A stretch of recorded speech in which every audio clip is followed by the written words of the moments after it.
Hay muertes que no se cierran. Hay personas que mueren físicamente, pero que siguen vivas en algún lugar entre la memoria y el mito. Y Pedro Infante es quizás el ejemplo más poderoso que ha dado México de ese fenómeno extraño. No solo un ídolo, no solo una voz, algo más profundo, más difícil de nombrar.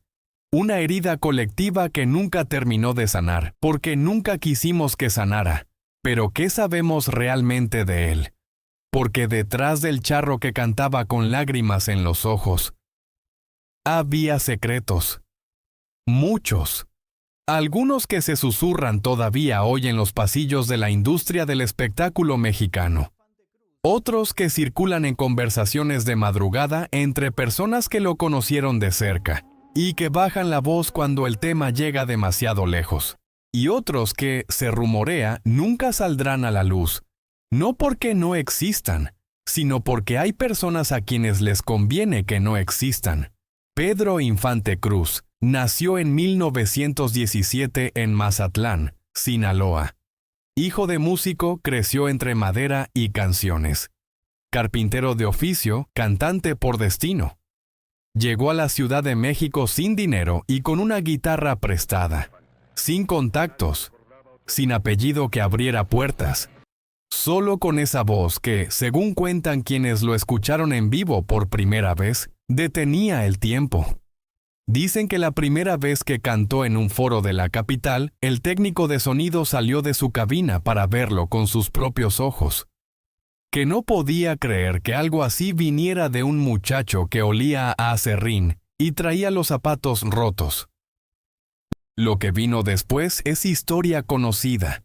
Más de 60 películas, decenas de discos, millones de fanáticas que lloraban su nombre en las calles, que se desmayaban en los cines, que le escribían cartas de amor como si él fuera suyo, como si cada una de ellas fuera la única destinataria de cada canción. Pero aquí empieza lo que no se cuenta tanto, porque Pedro Infante no era uno, era muchos, y no lo decimos como metáfora. Se habla, y hay registros que parecen confirmarlo, de que Pedro Infante tuvo al menos 3 mujeres simultáneas, 3 hogares, 3 vidas paralelas que corrían al mismo tiempo, como ríos que nunca se tocan pero que nacen del mismo lugar. La primera fue María Luisa León, con quien se casó formalmente en 1938. Era joven, era ambicioso, y el matrimonio, según se comenta entre quienes estudiaron esa época, fue más una decisión práctica que una historia de amor. Una manera de establecerse, de tener un ancla en una ciudad que todavía no lo conocía. La relación fue tormentosa, con silencios largos y reproches que nunca llegaban a resolverse.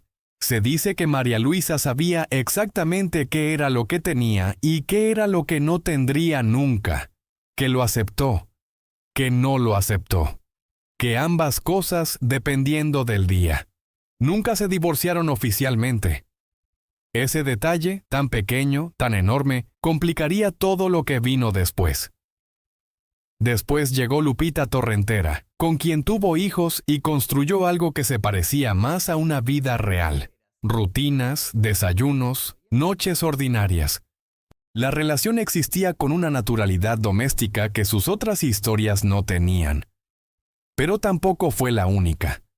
Y luego estaba Irma Dorantes, la más conocida, la más pública. La actriz con quien compartió pantalla y con quien, se dice, compartió algo que los otros vínculos no tenían. Una intensidad que asustaba a los dos. Con ella se casó en una ceremonia que algunos juraban era completamente legal y que otros, con documentos en la mano, decían que no podía serlo. No del todo. No mientras el primer matrimonio seguía vigente en papel. 3 mujeres, 3 casas. Un solo hombre que, según se rumorea con insistencia entre personas que lo frecuentaron, tenía el don extraordinario y perturbador de hacerle creer a cada una que era la única. Que cuando estaba con ella, el resto del mundo no existía. Que su mirada, esa mirada que millones vieron en la pantalla, era solo para ella cuando estaban solos. ¿Era egoísmo?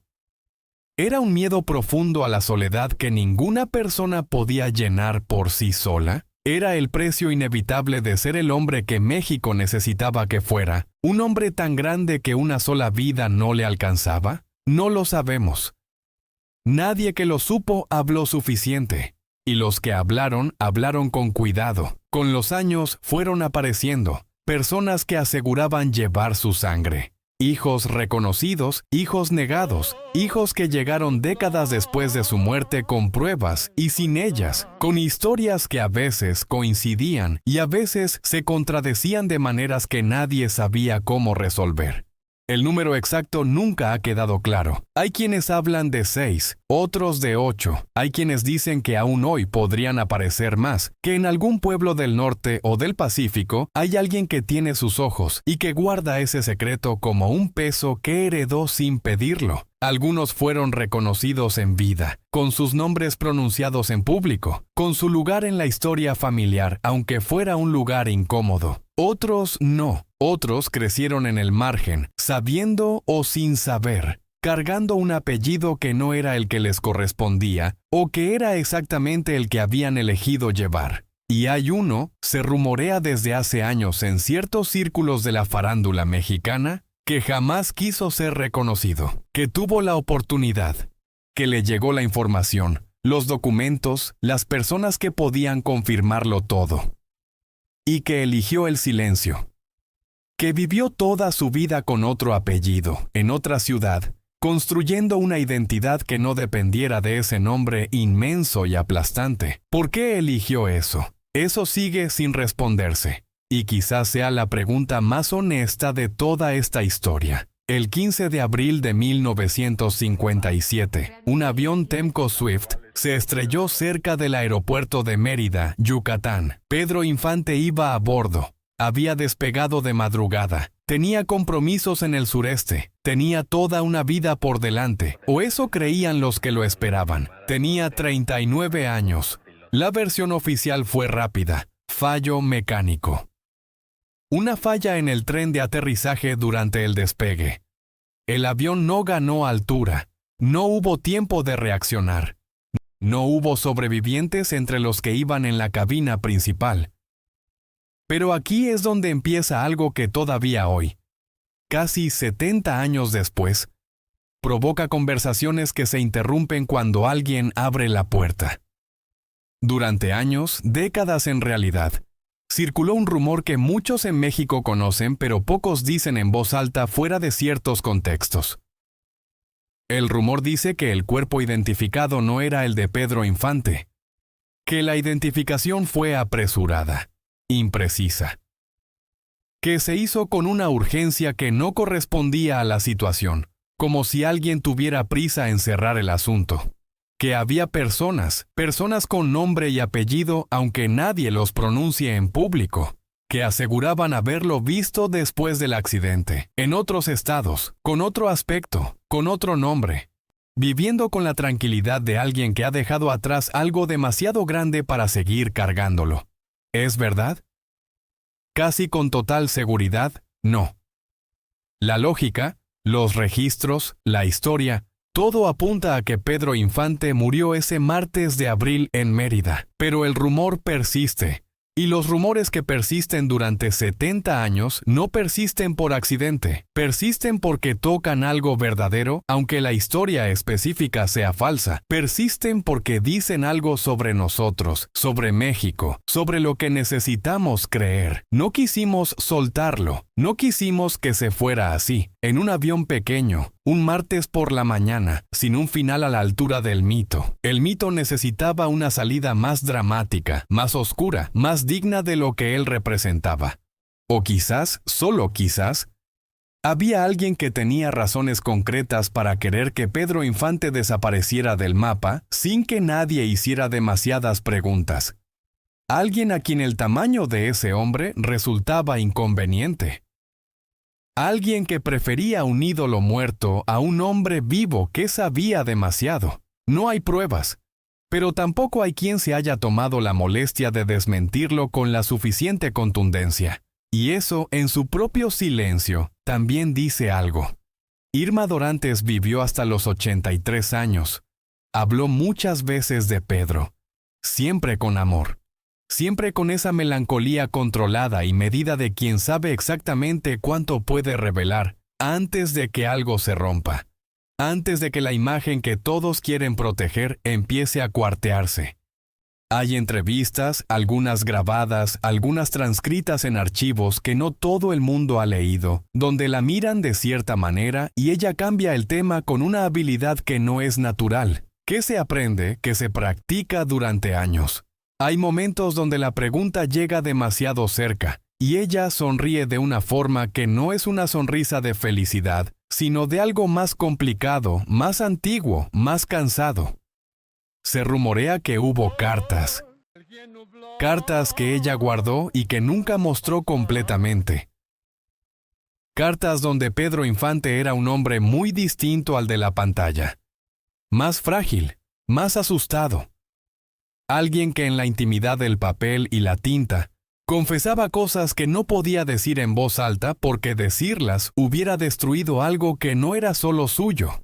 Alguien que cargaba con la imagen que México le había construido como se carga con un disfraz que ya no se puede quitar, porque la piel y el disfraz se han fundido en una sola cosa. Lupita Torrentera, por su parte, casi nunca habló. No dio entrevistas largas, no escribió memorias, no apareció en programas de televisión contando su versión. Vivió y murió en una discreción que en otro contexto sería admirable, y que en este contexto resulta inquietante.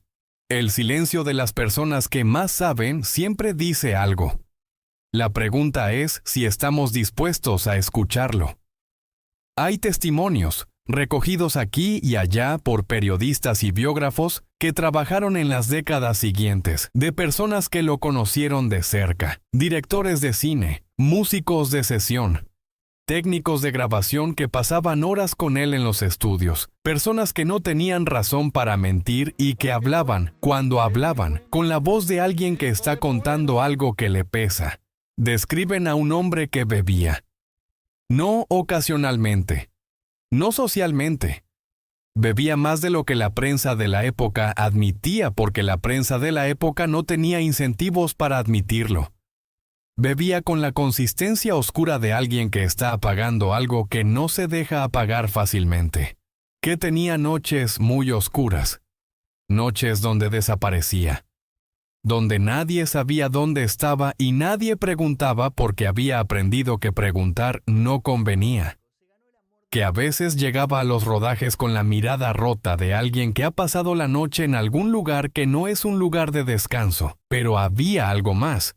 Algo que se menciona todavía con más cuidado, con más pausas entre las palabras. Se habla de una relación con el poder político que iba mucho más allá de los aplausos en los eventos oficiales, de las fotos con funcionarios, de las canciones en las campañas. Se habla de favores, de compromisos que no se pedían sino que se imponían con la suavidad característica del poder mexicano de esa época, que nunca amenazaba directamente sino que simplemente hacía saber lo que esperaba. De cosas que un hombre que quería seguir siendo ídolo, que quería seguir teniendo películas y contratos y el acceso que necesitaba para existir en ese nivel, no podía negarse a hacer aunque le costara algo que no se mide en dinero. ¿Qué tipo de cosas? Esa es la pregunta que nadie responde. Esa es la puerta que todos señalan pero que nadie abre. Nada de esto se puede confirmar con un documento firmado. Nada de esto tiene una fuente que esté dispuesta a dar su nombre completo y sostener sus palabras frente a una cámara. Pero tampoco se puede descartar, y la distancia entre lo que se puede confirmar y lo que se puede descartar es, en la historia de Pedro Infante, un territorio enorme y oscuro que nadie ha terminado de mapear. Hay algo más que pocas veces se menciona cuando se habla de Pedro Infante. Algo que tiene que ver con quién era antes de ser famoso. Con lo que dejó atrás cuando se convirtió en el ídolo. En Mazatlán, en los años previos a su partida a la capital, hay historias que circulan entre familias de la región. Historias de un joven que no siempre era el hombre noble y generoso que la leyenda construyó, que tenía un temperamento, que hubo conflictos, deudas, promesas rotas en ese periodo formativo, que nunca llegaron a la prensa nacional, porque cuando llegaron a la prensa nacional ya era otro. Se habla de una persona, una mujer, que lo conoció en esos años y que guardó durante décadas algo que él le dejó. No un hijo. No una carta, algo diferente.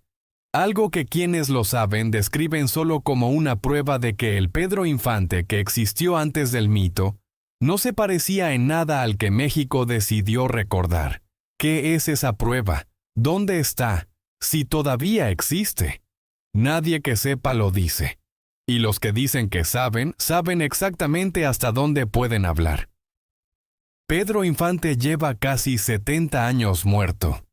Y sin embargo, en algún mercado de cualquier ciudad de México, suena una canción suya ahora mismo. En alguna casa humilde con el techo de lámina, alguien llora con 100 años como si la canción hubiera sido escrita ayer, para ellos, para esta noche específica.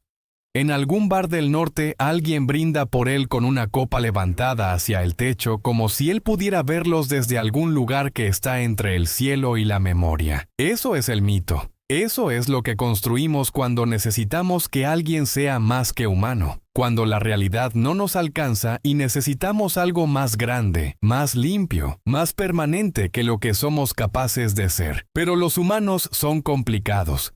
Los humanos tienen 3 familias y hijos que no reconocen y mentiras piadosas que con el tiempo dejan de ser piadosas y noches oscuras, y compromisos con el poder que manchan y miedos que no caben en una canción de 3 minutos y secretos que sobreviven décadas y silenciosos herederos que eligen no pronunciar un apellido que les pertenece. Pedro Infante era todo eso, no en lugar de lo que México recuerda, sino además, al mismo tiempo, en la misma persona que cantaba con esa voz y miraba a la cámara con esos ojos.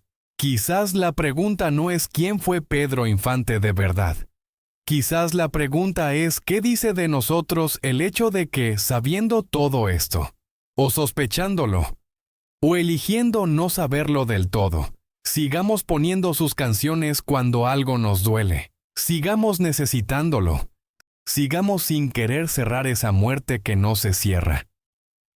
Porque los mitos no los crean los ídolos, los crean las personas que los necesitan. Y México, por razones que tienen que ver con su historia y sus heridas y sus silencios propios, necesitó a Pedro Infante de una manera que todavía no ha terminado de entender.